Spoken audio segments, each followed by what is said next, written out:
Good morning दोस्त, मैं हूँ विशाख सर और आप देख रहे हैं मेरा यूट्यूब चैनल सृजन classes bye Ranjan sir.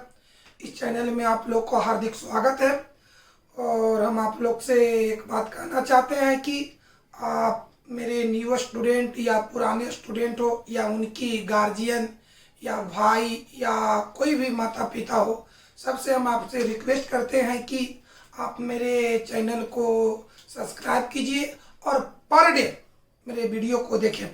Video देखने के बाद जो अच्छा या बुरा लगता है आप उससे कमेंट कीजिए। कमेंट करने से आपको यह होता है कि हमारी आत्मविश्वास बढ़ेगा, अंदर का उत्साह बढ़ेगा, ताकि हम अपने काम पर ज़्यादा फोकस करेंगे। तो आपको याद होना चाहिए कि हम कुछ दिन पहले या एक बैनर निकला था कि फलना तारीख से इनऑर्गेनिक शुरू होगा। तो चलिए हम लोग इनऑर्गेनिक केमिस्ट्री की शुरुआत करते हैं। तो उसमें चैप्टर पढ़ने पहले देखा जाए इनऑर्गेनिक केमिस्ट्री में कौन कौन सी चैप्टर पढ़ना है। इनऑर्गेनिक केमिस्ट्री बिहार बोर्ड के माध्यम से, इसमें आपको जो बिहार बोर्ड के तरफ से सिलेबस निकलता है तो उस सिलेबस में इनऑर्गेनिक केमिस्ट्री 19 नंबर पढ़ना है। लेकिन आपको याद होना चाहिए कि यह बिहार बोर्ड है, कहता है कुछ और करता है कुछ है। बिहार बोर्ड के माध्यम से जो सिलेबस निकलता है उसमें आप देखिएगा तो इनऑर्गेनिक केमिस्ट्री 19 नंबर पूछने का है। लेकिन जब आप जो एग्जाम लेता है उसमें आप काउंटिंग कीजिएगा तो 19 से ज़्यादा हो जाता है, कभी 20 हो जाता है, कभी 19 से कम भी हो जाता है। तो आइए देखिए इनऑर्गेनिक केमिस्ट्री में कौन कौन सी चैप्टर पढ़ना है।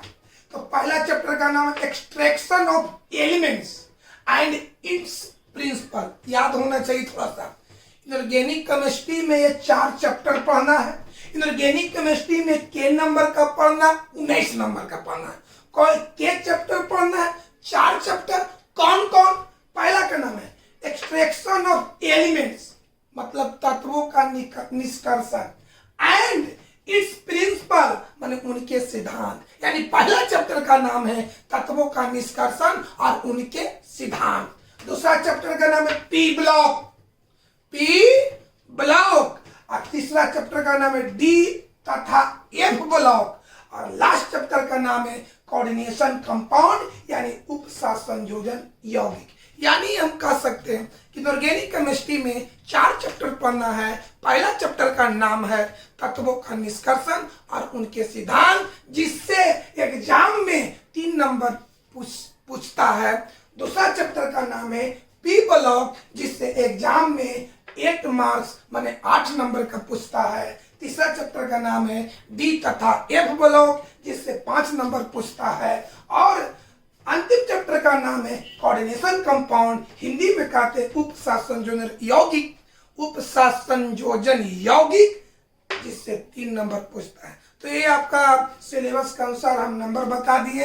लेकिन जब एग्जाम जिस पैटर्न पर लेता है अगर उससे काउंटिंग करते तो आगे पीछे हो जाता है, कोई दिक्कत है। तो आइए पहले हम बेसिक पढ़ेंगे, बेसिक कंसेप्ट पढ़ेंगे, उसके बाद हम पहला चैप्टर की शुरुआत करेंगे और टॉपिक बाय टॉपिक का हम एक्सप्लेन करेंगे। तो आपको इनऑर्गेनिक पढ़ने के लिए पहले बेसिक का नॉलेज होना बहुत जरूरी है, तब आपको अच्छी तरह से कोई भी चैप्टर आपको अच्छा लगेगा। तो आइए उस बेसिक पर हम केयर करते हैं, गौर करते हैं।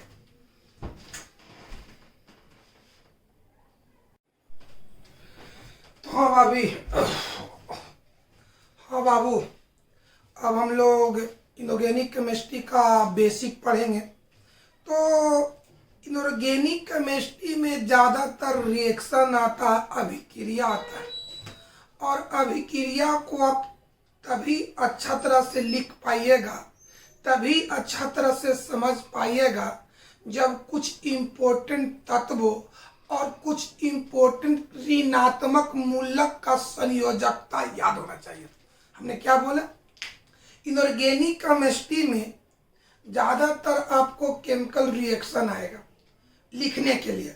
तो आप केमिकल रिएक्शन को यानी रासायनिक अभिक्रिया को तभी अच्छा तरह से शो कर सकते हैं, तभी अच्छा तरह से लिख सकते हैं जब आपको तत्वों और ऋणात्मक मूलकों का संयोजकता याद रहेगा तब।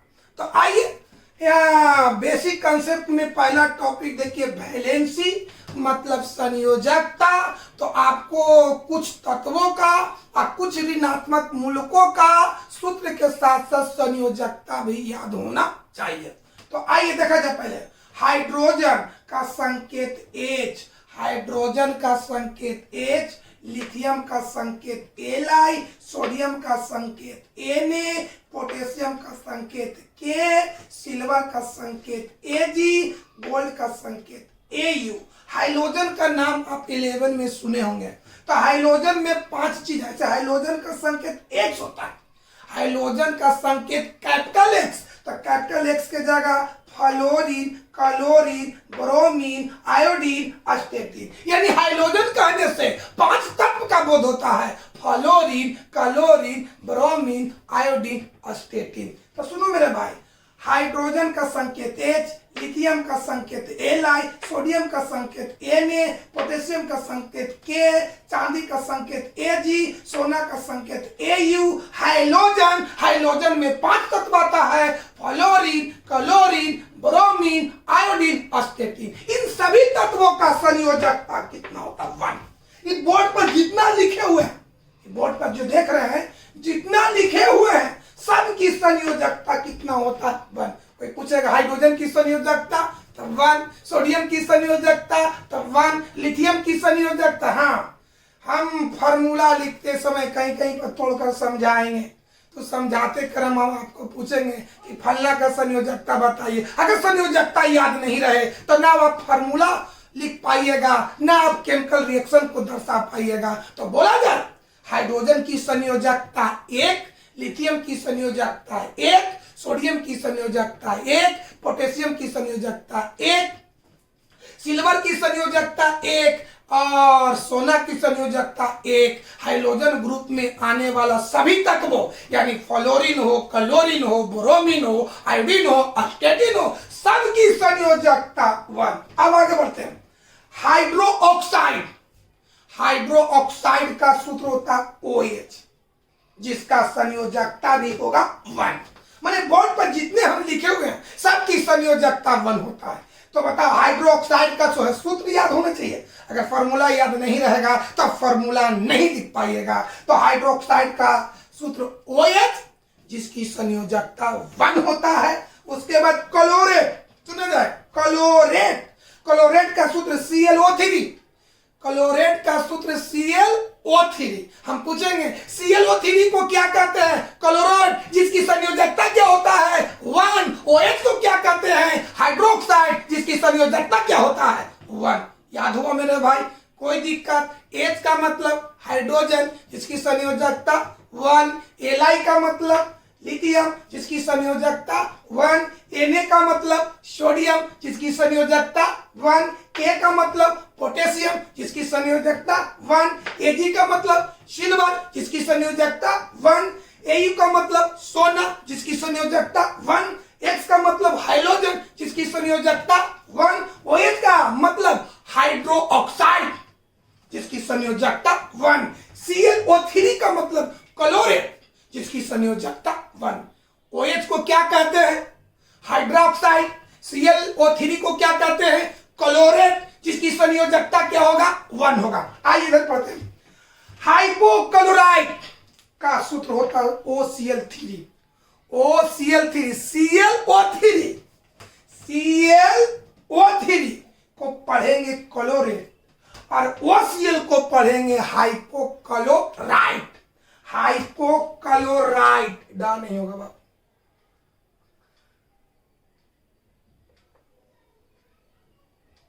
सही, हाइपोक्लोराइड।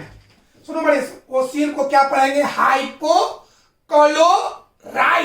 चलिए तो बड़ो बताओ, हाइड्रोक्साइड का सूत्र OH, क्लोरेट का सूत्र ClO3, हाइपोक्लोराइड का OCl, नाइट्रेट का तो याद होगा, नाइट्रेट का NO3, नाइट्राइट का NO2, बाइकार्बोनेट का HCO3, बाइसल्फेट का HSO4। फॉर्मूला याद होना चाहिए बाबू। ये सभी का संयोजकता 1 होता है। बोर्ड पर हम जितने लिखे हुए हैं सबकी संयोजकता 1 होता है। आइए जा, बोला जाए हाइड्रोक्साइड का सूत्र बोलो OH, क्लोरेट का सूत्र ClO3, हाइपोक्लोराइड का सूत्र OCl, नाइट्रेट का सूत्र NO3, नाइट्राइट का सूत्र NO2, बाइकार्बोनेट का HCO3, बाइसल्फेट का HSO4। कोई दिक्कत है? ये सभी की संयोजकता 1 होता है। एक बार सुना जाए बढ़िया से बाबू। OH को क्या बोलेंगे? हाइड्रोक्साइड, संयोजकता 1। ClO3 को क्या बोलेंगे? क्लोरेट, संयोजकता 1। OCl को क्या पढ़ेंगे? हाइपोक्लोराइड, संयोजकता 1। NO3 को क्या पढ़ेंगे? नाइट्रेट, संयोजकता 1। NO2 को क्या पढ़ेंगे? नाइट्राइट, संयोजकता 1। अच्छा, HCO3 को क्या पढ़ेंगे? बाइकार्बोनेट, संयोजकता 1। HSO4 को क्या पढ़ेंगे? बाइसल्फेट, संयोजकता 1। ये बोर्ड पर जितने भी है सबकी संयोजकता 1 होता है। तो आप इसको इतना को आप याद कर लीजिएगा। अगर इतना आप याद कर लेते हैं तो बीच में अगर हम पढ़ाएं तो आपको फार्मूला लिखने में या केमिकल रिएक्शन को लिखने में कोई दिक्कत नहीं होगा। तो 1 वाला इतना है, फिर 2 वाला याद कर लेंगे, फिर 3 वाला याद कर लेंगे। अगर तीनों 1 वाला, 2 वाला, 3 वाला अगर याद कर लेते हैं तो ना आपको कोई फार्मूला लिखने में दिक्कत होगा, ना केमिकल रिएक्शन को दर्शाने में दिक्कत होगा। तो एक नजर आप बोर्ड पर देखिए।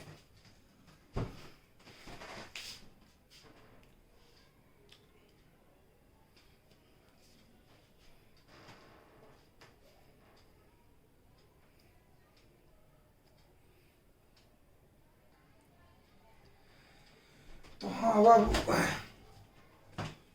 आगे देखा जाए। अब 2 संयोजकता वाले देखिए। बेरिलियम का संकेत Be, ऑक्सीजन का संकेत OA, मैग्नीशियम का संकेत Mg, कैल्शियम का संकेत Ca, जस्ता का संकेत Zn, कैडमियम का संकेत Cd। ये सभी तत्वों की संयोजकता 2 होता है। पढ़े जाए।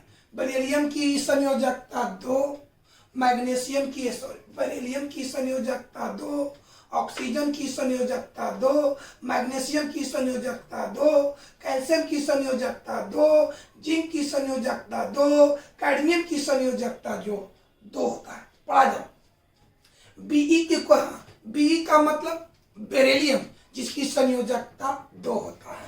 O का मतलब ऑक्सीजन जिसकी संयोजकता 2 होता है। Mg का मतलब मैग्नीशियम जिसकी संयोजकता 2 होता है। Ca का मतलब कैल्शियम जिसकी संयोजकता 2 होता है। Zn का मतलब जिंक यानी जस्ता जिसकी संयोजकता 2 होता है। Cd का मतलब कैडमियम जिसकी संयोजकता 2 होता है। याद किया जाए बढ़िया से। बेरिलियम का संकेत Be, संयोजकता 2। ऑक्सीजन का संकेत O, संयोजकता 2। मैग्नीशियम का संकेत Mg, संयोजकता 2। कैल्शियम का संकेत Ca, संयोजकता 2। जिंक का संकेत Zn, संयोजकता 2। कैडमियम की संकेत Cd, संयोजकता 2। ये हो गया। अब आइए कार्बोनेट जिसका सूत्र होता CO3, कार्बोनेट जिसका सूत्र होता CO3, संयोजकता क्या बताएंगे? 2। अब आइए सल्फेट का सूत्र होता है SO4, संयोजकता 2। कार्बोनेट का CO3, सल्फेट का SO4। Dichromate Cr2O7, dichromate Cr2O7। पढ़ो। CO3 को क्या पढ़ेंगे? कार्बोनेट। SO4 को क्या पढ़ेंगे? सल्फेट। डाइक्रोमेट को क्या पढ़ेंगे? Cr2O7। आइए पढ़ो बाबू। C2O4 को हम क्या पढ़ेंगे? ऑक्जेलेट। पढ़िए बोलो। CO3 को कार्बोनेट, SO4 को सल्फेट, Cr2O7 को डाइक्रोमेट, C2O4 को ऑक्जेलेट। ये सभी का संयोजकता 2 होता है। और एक बताओ बाबू, नोट में पर मैग्नेट छूट गया था। पर मैग्नेट का सूत्र MnO4 जिसकी संयोजकता 1 होता है। इसको 1 वाला में आप लोग लिख लीजिएगा। तो पहले तो 1 वाला बताएं, ये सब क्या है? 2 वाला। बोले जाए बढ़िया से। Be मतलब बेरिलियम, संयोजकता 2। O मतलब ऑक्सीजन, संयोजकता 2। Mg मतलब मैग्नीशियम, संयोजकता 2। Ca मतलब कैल्शियम, संयोजकता 2। Zn मतलब जिंक, जिसका संयोजकता 2 होता है। Cd मतलब कैडमियम, संयोजकता 2। CO3 को क्या पढ़ेंगे? कार्बोनेट, संयोजकता कितना होता है? 2। SO4 को क्या पढ़ेंगे? सल्फेट, संयोजकता होता है 2। Cr2O7 को क्या पढ़ेंगे? डाइकार्बोनेट।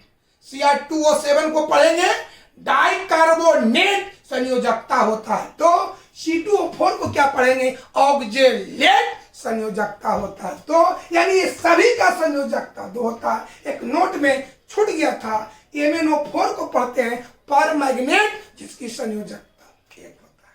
कोई दिक्कत? एक नजर बोर्ड पर देखिए।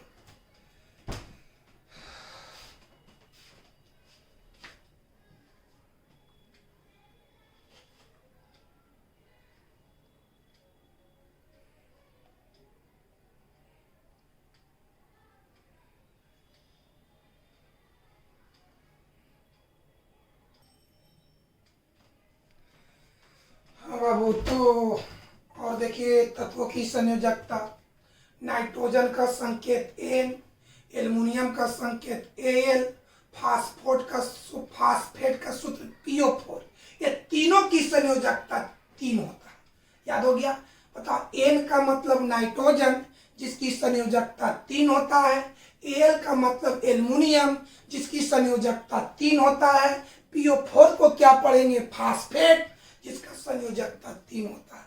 बोला जाए फास्फेट का सूत्र बोलो तो PO4, संयोजकता 3। नाइट्रोजन का संकेत बोलो N, संयोजकता 3। एल्युमिनियम का संकेत बोलो Al, संयोजकता 3। एक बार बोलो, N का मतलब नाइट्रोजन, जिसकी संयोजकता 3 होता है। Al का मतलब एल्युमिनियम, जिसकी संयोजकता 3 होता है। PO4 को क्या पढ़ेंगे? फास्फेट, जिसकी संयोजकता 3 होता है। अब आइए कार्बन। कार्बन का संकेत C।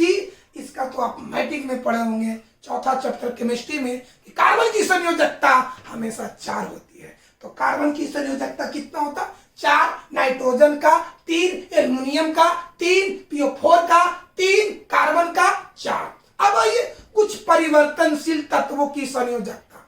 परिवर्तनशील का मतलब होता, परिवर्तनशील का अर्थ हुआ कि उसकी संयोजकता 1 से अधिक है। माने परिवर्तनशील माने कहीं पर कुछ तो कहीं पर कुछ, तो कुछ तत्वों का संयोजकता परिवर्तनशील होता है। तो आइए उन तत्वों पर हम गौर करते हैं। संयोजकता याद हो जाना चाहिए कल तक। अगर याद हो जाता है तो आप फॉर्मूला लिखना कुछ हद तक सीख जाइएगा। कुछ हद क्या, बहुत कुछ सीख जाइएगा।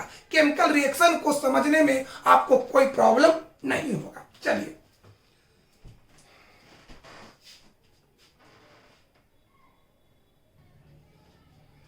हाँ दोस्त मेरे बाबू, पहले परिवर्तनशील तत्वों की संयोजकता देखने के पहले आइए इनर्ट गैस, इसका कई नाम है। इनर्ट गैस का हिंदी अक्रिय गैस या निष्क्रिय गैस या उत्कृष्ट गैस, या दूसरा नाम है नोबेल गैस। इनर्ट गैस कहिए, अक्रिय गैस कहिए, निष्क्रिय गैस कहिए, उत्कृष्ट गैस कहिए, नोबेल गैस कहिए। इस गैस के अंतर्गत ये 6 तत्व आते हैं। इनर्ट गैस के अंतर्गत केगो तत्व आता है? 6 गो। इनर्ट गैस के अंतर्गत केगो? 6 गो। हीलियम, जिसका संकेत He, नियोन, जिसका संकेत Ne, आर्गन, जिसका संकेत Ar, क्रिप्टन, जिसका संकेत Kr, जेनॉन, जिसका संकेत Xe, रेडॉन, जिसका संकेत Rn। इन सभी तत्वों की संयोजकता 0 होता है। आइए हम संयोजकता 0 क्या होता है ये सब हम आपको 18वां ग्रुप पढ़ाएंगे, तो जानेंगे कि अक्रिय गैस की संयोजकता 0 क्या होता है। हल्का सा देखिए, अनपेयर्ड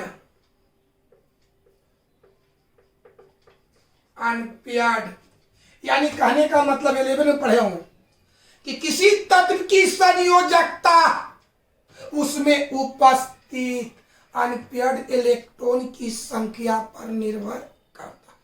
किसी तत्व की संयोजकता उसमें उपस्थित अनपेयर्ड इलेक्ट्रॉन की संख्या पर निर्भर करता है। और अक्रिय गैसों में अनपेयर्ड इलेक्ट्रॉन की संख्या। अक्रिय गैस कहने से छओं का बोध हो रहा है। ये छओ अक्रिय गैस में कौन कौन आता है? Helium, neon, argon, krypton, xenon, radon. तो हमने क्या बोले कि किसी तत्व की संयोजकता उसमें उपस्थित अनपेयर्ड इलेक्ट्रॉन की संख्या पर निर्भर करता है, और अक्रिय गैसों में अनपेयर्ड इलेक्ट्रॉन की संख्या 0 होता है। इसीलिए ये अक्रिय गैसों का इन सभी तत्वों की संयोजकता क्या होता है? 0। हम पूछेंगे अक्रिय गैस की संयोजकता 0, यानी हीलियम का भी 0, नियोन का भी 0, आर्गन का भी 0, क्रिप्टन का भी 0, जेनॉन का भी 0, रेडॉन का भी 0। क्यों? क्योंकि इसमें अनपेयर्ड इलेक्ट्रॉन की संख्या 0 के बराबर होता है। आइए संयोजकता।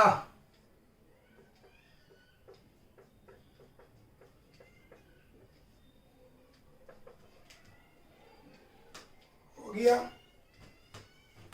कोई दिक्कत, कोई प्रॉब्लम?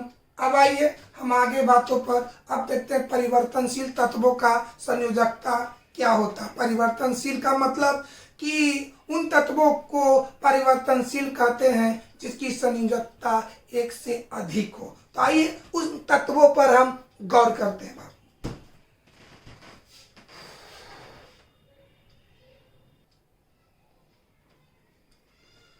हाँ दोस्त, तो परिवर्तनशील तत्वों की संयोजकता में कॉपर आता है। कॉपर का हिंदी तांबा, जिसका संकेत होता Cu। इसकी संयोजकता 1 भी होता है, 2 भी होता है। सारा चीज का हम एक्सप्लेन करेंगे, चैप्टर में करेंगे। अभी हम आपको शॉर्ट में लिखा देते हैं कि याद करिएगा। तो बताओ बाबू, कॉपर का हिंदी तांबा, संकेत Cu। कॉपर की संयोजकता 1 भी होता है और 2 भी होता है। अगला, आयरन का हिंदी लोहा, संकेत Fe। इसकी संयोजकता 2 और 3 होता है। लोहा की संयोजकता 2 भी होता है और 3 भी होता है। आगे, मरकरी का हिंदी पारा, संकेत Hg। इसकी संयोजकता 1 भी होता है और 2 भी होता है। आगे, टीन का संकेत Sn, संयोजकता 2, 4। याद किया जाए, कॉपर की संयोजकता 1, 2, आयरन की संयोजकता 2 और 3, मरकरी की संयोजकता 1, 2 और टीन की संयोजकता 2 और 4। अब आइए नोट में याद किया जाए, कॉपर की Cu का Cu कहने से कॉपर, जिसकी संयोजकता 1 और 2 होता है। Fe कहने से आयरन, जिसकी संयोजकता 2 और 3 होता है। Hg कहने से मरकरी का बोध होता है, जिसकी संयोजकता 1 और 2 होता है। Sn कहने से टीन का बोध होता है, जिसकी संयोजकता 2 और 4 होता है। नोट में, कम वाला संयोजकता रहने पर, कम वाला संयोजकता रहने पर अस का बोध होता है, और ज्यादा वाला संयोजकता रहने पर इक का बोध होता है। कम वाला संयोजकता रहने पर अस का बोध होता है और ज्यादा वाला संयोजकता रहने पर इक का बोध होता है। तो बताओ, कॉपर का होता है 1 और 2, 1 और 2, तो ई आपका हो गया कम, या हो गया अस। यानी अगर हम कॉपर की संयोजकता 1 का बोध करते हैं, सुन बढ़िया से, कॉपर की संयोजकता 1, 2, तो ई हो गया कम, आई हो गया 2, सॉरी, कॉपर की संयोजकता 1, 2 होता है, तो ई कम हो गया, ई ज्यादा हो गया। अगर हम कॉपर की संयोजकता 1 का यूज करते हैं तो वहां पर अस का बोध होना चाहिए। अगर 2 का यूज करेंगे तो इक का बोध होना चाहिए। ठीक उसी तरह से लोहा की संयोजकता 2 और 3, तो 2 हो गया कम और 3 हो गया ज्यादा। तो अगर हम लोहा की संयोजकता 2 यूज करते हैं तो वहां पर अस का बोध होना चाहिए। अगर 3 यूज करते हैं तो वहां पर इक का बोध होना चाहिए। उसी तरह से मरकरी का ये, मरकरी का संयोजकता 1, 2, तो ई हो गया कम, आई हो गया ज्यादा। अगर हम मरकरी का संयोजकता 1 का यूज करते हैं तो अस का बोध करना चाहिए। 2 का यूज करेंगे तो इक का बोध होना चाहिए। आइए उसी तरह से 3 की संयोजकता 2, 4, ई हो गया कम, ई हो गया ज्यादा, माने 2 कम संयोजकता हुआ और 4 ज्यादा हुआ। अगर 3 की संयोजकता 2 का यूज करते हैं तो वहां पर अस का बोध होना चाहिए, और 4 का यूज करते हैं तो ईट का बोध होना चाहिए। तो आइए इसको हम लोग एग्जाम्पल के माध्यम से लिख कर दिखाते हैं कि कहां पर अस और कहां पर ईक होना चाहिए। कोई दिक्कत? चलिए,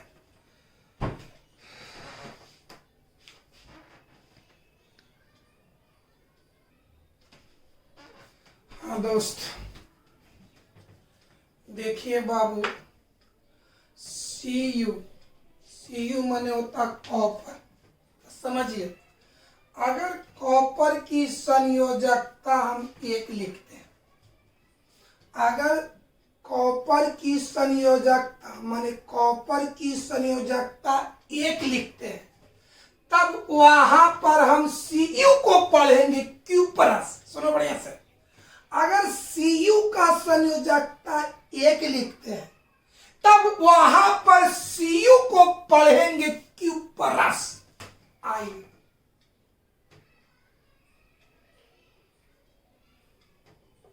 Q प्लस समझ में आ रहा? जहां पर Cu की संयोजकता 1 लिखेंगे, वहां पर Cu को पढ़ेंगे Q प्लस। याद हो गया? Q प्लस कहने से कॉपर का बोध होता है, जिसका संकेत Cu। बढ़िया से समझो, अगर Cu की संयोजकता हम 1 यूज करते हैं, तब Cu को क्या पढ़ेंगे? Q plus. उल्टा Q प्लस कहने से कॉपर का बोध होता है, जिसकी संकेत Cu और संयोजकता 1 होता है। बढ़िया से, Q प्लस कहने से कॉपर का बोध होता है, जिसका संकेत Cu होता है, और वहां पर संयोजकता 1 होता है। अब आगे बढ़ते हैं। आगे दोस्त, अगर Cu की संयोजकता हम 2 यूज करते हैं, तब वहां पर Cu को पढ़ेंगे क्यूप्रिक। याद हुआ बाबू? Cu का संयोजकता 1 यूज करने से Cu को पढ़ेंगे Q प्लस। Cu की संयोजकता 2 यूज करने से Cu को पढ़ेंगे क्यूप्रिक। याद हुआ? Cu की संयोजकता हम 1 लिखें, तब वहां पर Cu को पढ़ेंगे Q प्लस।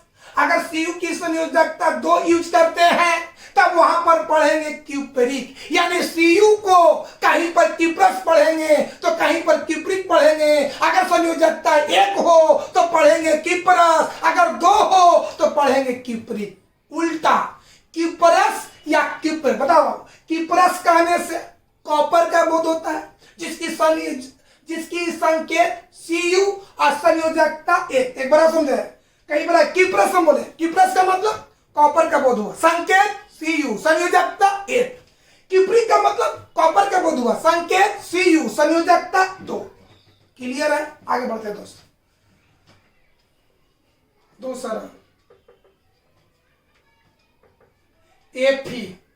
अगर Fe की संयोजकता हम 2 यूज करते हैं, अगर Fe की संयोजकता हम 2 यूज करते हैं, तब वहां पर हम Fe को पढ़ेंगे फेरस।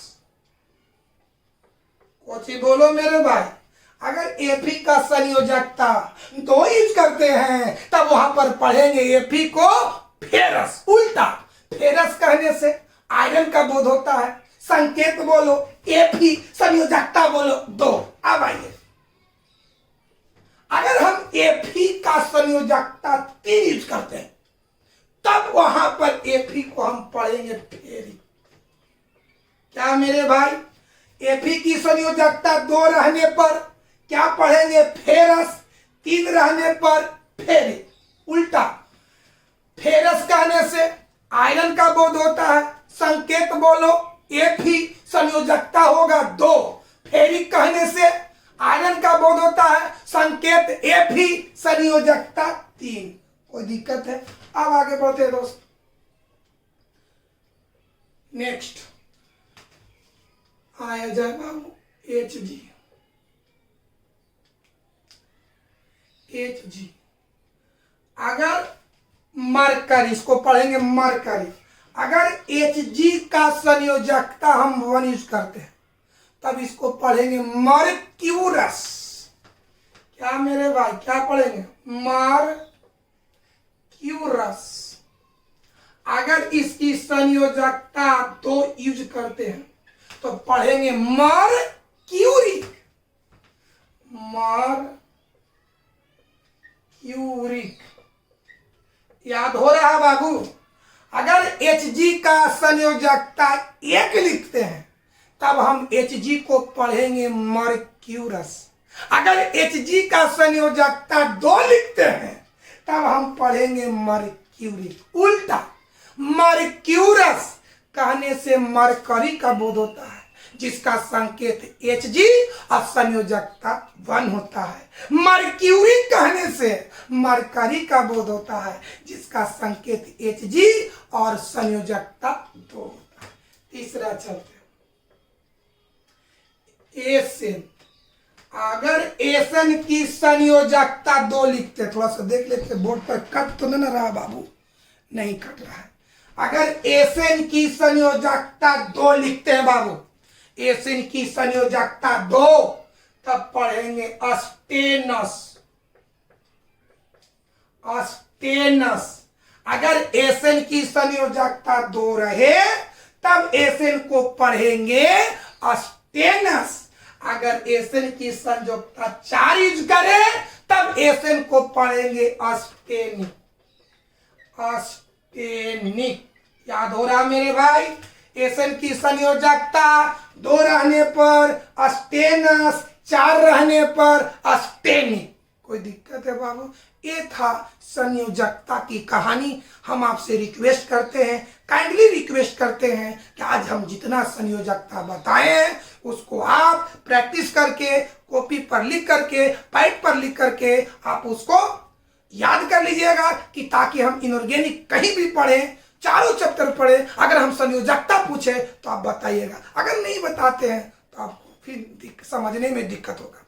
एक बार लास्ट में आपसे रिक्वेस्ट करते हैं कि 11 आपसे रिलेटेड जो मैट्रिक में पास किया है उसको आप गाइडलाइंस कीजिए, बताइए कि हमारे चैनल पर, मतलब सृजन classes bye Ranjan sir channel पर 11 का भी पढ़ाई स्टार्ट हो गया है। ये जिस तरह से 12 में तीनों पेपर का वीडियो लोड होता है, ठीक उसी तरह से इस चैनल पर, मतलब सृजन क्लासेस बाय रंजन सर पर, इस पर 11 क्लास का भी वीडियो लोड होगा। समझ में आ गया? इसके साथ हम क्लास को समाप्त करते हैं दोस्त।